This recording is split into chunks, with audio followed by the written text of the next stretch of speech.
À l'origine, notre but était d'apporter du conseil autour d'une technologie qui était assez neuve en France, même si elle était un peu plus ancienne aux États-Unis, qui était le monde Linux.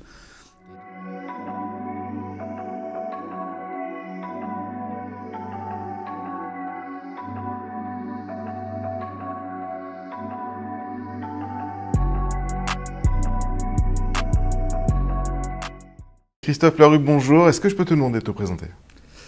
Bonjour, donc je suis Christophe Larue, directeur technique de la société Startix, société qui s'est fondée il y a 17 ans autour des logiciels libres et pour apporter du conseil autour des logiciels libres.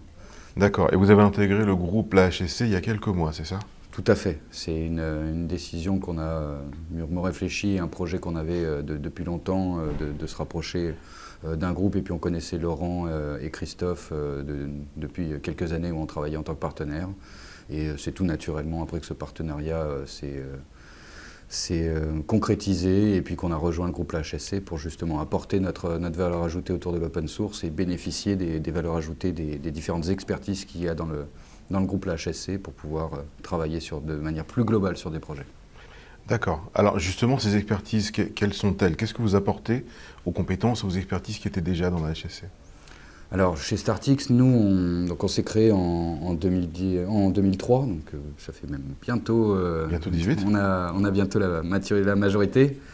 À l'origine, notre but était d'apporter du conseil autour d'une technologie qui était assez neuve en France, même si elle était un peu plus ancienne aux États-Unis, qui était le monde Linux.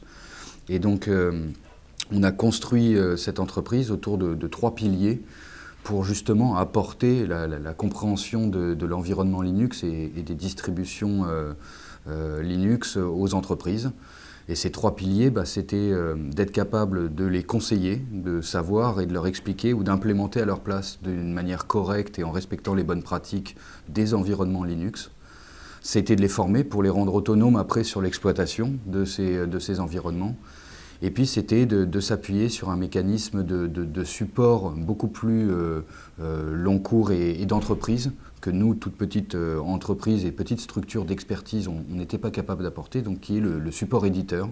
Et on s'est appuyé là-dessus sur des éditeurs majeurs du monde de l'open source, qui étaient Red Hat quasiment les seuls à notre création. Et depuis, on a enrichi notre portefeuille de partenariat avec d'autres éditeurs qui sont tous et partagent tous le même ADN que nous, c'est-à-dire d'être nés sur des technologies, autour des technologies libres. Donc maintenant, ces partenaires sont aussi Couchbase, HashiCorp. On a travaillé avec Docker également, fut un temps. Comment tu as vu le changement d'état d'esprit et le changement de relation qu'entretiennent les entreprises avec le monde de l'open source? Alors, il y a eu plusieurs phases. En effet, là, on parle de 2003, on est en 2021, c'est une éternité en termes de temps informatique.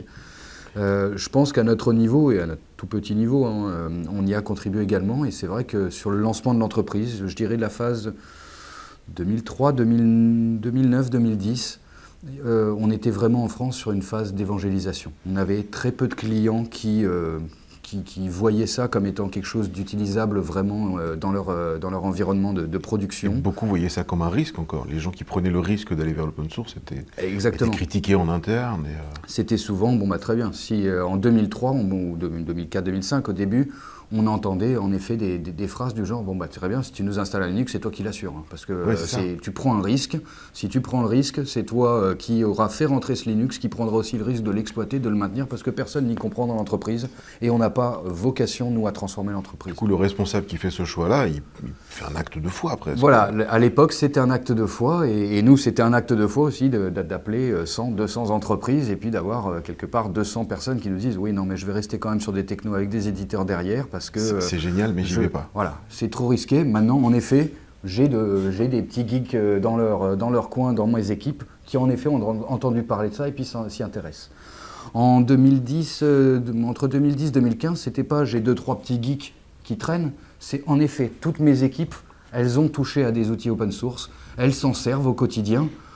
Moi, je les ai laissés faire parce que c'est leur passion technologique, mais il était hors de question de rentrer ça dans mon mix techno.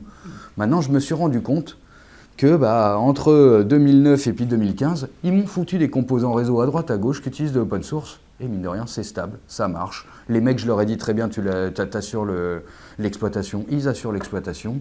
Et en fait, je me retrouve avec des composants que je gère, que j'ai laissé un petit peu passer, et maintenant, ça fait partie des composants critiques de mon entreprise. Comment est-ce que je passe l'étape d'après? C'est des gens qui étaient un peu geeks et qui l'ont fait, ou c'est venu de la formation initiale de gens qui rentraient dans l'entreprise et qui avaient appris ça à l'école? C'est plus venu de goût. À l'époque, les cursus, alors à l'époque pareil, 2003-2010, c'était déjà pas les mêmes époques, mais on trouvait déjà des écoles en 2010 qui mettaient de l'open source un peu dans leur cursus. En 2003, personne ne le mettait dans ce cursus, sauf des doctorants en informatique, qui eux, en effet, intégraient déjà ces technos. Mais c'est plus venu par... Je ferai une analogie un peu avec le monde des conteneurs, qui est un peu à la mode et un sujet à la mode en ce moment. C'est venu par les développeurs qui, très rapidement, la plupart du temps, qui se sont dit, tiens, j'ai un outil qui va me permettre de construire un environnement, une enveloppe autour de mon appli qui correspond à ce que je veux, je suis autonome, je peux faire ce que je veux. Puis les développeurs utilisant de plus en plus de Docker, on s'est retrouvé avec des applications qui étaient containerisées, puis l'exploit qui se dit, maintenant que tu as fait le boulot, ma partie du boulot, c'est d'en assurer le run. Donc quelque part, c'est venu par des passionnés au début qui ont touché la techno, qui ont vu ses intérêts, ses avantages. Puis quand cette techno, si elle a vraiment des vrais avantages de transformation au niveau de l'entreprise, elle grossit dans l'entreprise et après, elle est adoptée et embrassée par l'entreprise. Et par une logique opérationnelle, en fait. Ça fonctionne, donc c'est installé. Et donc plus c'est installé, plus ça fonctionne et plus c'est logique, en fait. C'est ça? Oui, et puis plus j'ai besoin, du coup, maintenant que mes briques critiques, j'ai décidé de mettre des composants critiques ou j'ai laissé mes équipes mettre des composants critiques qui tournent sur de l'open source, moi j'ai quand même derrière des engagements à maintenir et à avoir et je souhaite m'appuyer sur cette fois des équipes qui sont dimensionnées et non pas quelque chose qui a été plutôt fait naturellement de manière un peu empirique. Donc ça c'est la troisième phase en fait, c'est le moment où le dirigeant se dit ça existe, ça doit intégrer ma stratégie et je dois le faire de manière sérieuse. Oui, et puis en plus je constate que ça m'a, mine de rien, apporté énormément de choses. Soit ça m'a apporté des nouveaux services transformants, soit ça m'a permis à moindre coût de rendre le même service qu'un service équivalent que je pouvais avoir avec des surcoûts, avec des machines et du matériel qui étaient dédiés. Donc tout ça, en effet, je l'intègre comme étant des éléments qui vont me permettre par contre d'être percutant vis-à-vis de la concurrence, pas seulement de mon service, mais de mon entreprise. D'accord. Et c'est ce genre d'état d'esprit dans lequel les entreprises que tu croises ils sont dans l'idée de faire des choses sérieuses et profondes et stratégiques avec les technologies open source aujourd'hui? Alors bien sûr, l'open source autant, c'était un peu l'apanage des geeks ou des fans de technologie au début, autant maintenant je crois qu'il n'y a aucune entreprise en France qui n'a pas à un moment ou à un autre un composant open source dans son système d'information. Et je dirais même que la plupart du temps, c'est les composants critiques qui sont souvent sous des systèmes libres. Parce que réputés plus fiables et plus solides, c'est ça?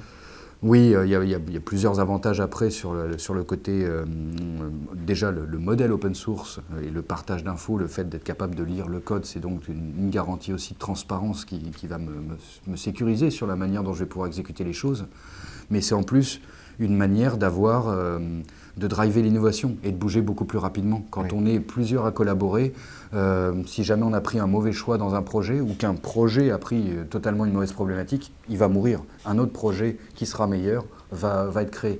Cette ébullition et cette saine concurrence qu'il y a au milieu de tous les projets open source, les mouvements de développeurs qui vont passer d'un projet à l'autre, favorisent une émulsion qui est très saine. Et qui est un peu le contre-pied du monde propriétaire où là les décisions sont assez monolithiques et encadrées par des choix d'une entreprise plus que par la décision que la technologie était la meilleure ou de l'implémenter de la meilleure manière possible.